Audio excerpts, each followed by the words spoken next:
কুল্লামা আরাদু আন ইয়াখরুজু মিনহা উঈদু ফিহা। আল্লাহ বলে জাহান্নামের আগুন তো এটা সাগরের মতো, পানির মতো, অর্থাৎ জাহান্নামের আগুনের মধ্যে সে ভাসতে থাকবে।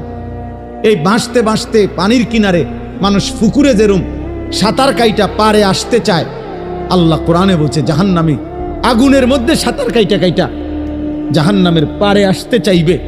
কুল্লামা আরাদু আন ইয়াখরুজু মিনহা, পারে আইসা যখন উপরে উঠতে চাইবে, বের হতে চাইবে, উঈদু ফিহা, ফেরেশতা একটা লাথি দিয়া আবার আগের জায়গায় পাঠায়।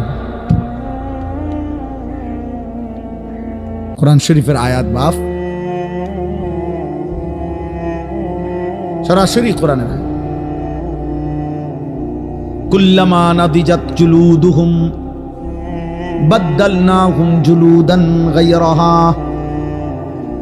রব্বুল আলামিন বলেন প্রতি সেকেন্ডে জাহান্নামীর শরীরের চামড়াগুলো ঝলসে যাবে, চামড়াগুলো পুড়ে যাবে, আবার তৎক্ষণাৎ নতুন চামড়া তৈরি হয়ে যাবে। এতভাবে কোরআনুল কারীমে আল্লাহ জাহান্নামের বর্ণনা দিছেন। আল্লাহ বলছে ফাত্তাকুন নারাল্লাতী ওয়াকুদুহান নাসু ওয়াল হিজারা। আল্লাহ বলছে আমার নাফরমান বান্দা, ওই জাহান্নামকে ভয় করো যেই জাহান্নামের লাকড়ি হবে মানুষ এবং পাথর। ওয়ালাকাদ যারানা লিজাহান্নামা কাসীরাম মিনাল জিন্নি ওয়াল ইনস। আল্লাহ বলেন অগণিত মানুষ এবং জিন দিয়ে আমি আল্লাহ অবশ্যই জাহান্নামকে পূর্ণ করে দেব।